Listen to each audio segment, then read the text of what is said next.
haven't been able to do a formation question minute in a few weeks because I was sick and I lost all of my voice. But we got a great question this week. It's, has anyone ever seen God? This question comes from Carl. He is 6 and he is full of questions, usually pretty good ones. So, has anyone ever seen God? Is kind of a complicated question. But my answer is yes. And the Bible tells us about a few times in which people saw God. So in Exodus in the Old Testament, long ago, we hear about Moses, and he saw God, first as a burning bush and a loud booming voice, and it scared him.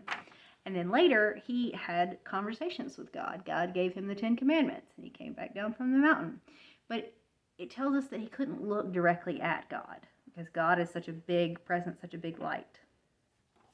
So later in the New Testament, people saw God all the time because they saw Jesus, and Jesus is just God here on earth. So in the first 4 books of the New Testament, those are called Matthew, Mark, Luke, and John, we hear all about people and all how they saw Jesus.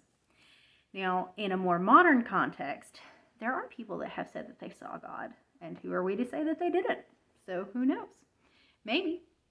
You don't hear so much about it anymore, about people seeing God. But I would argue that we do see God. We see God in his creation. We see God in acts of kindness that we do for each other. We see God all over the place. We see God in little babies and small children. I think God is there if you're willing to look for him. I hope that answers Carl's question. And I'll see y'all guys again soon.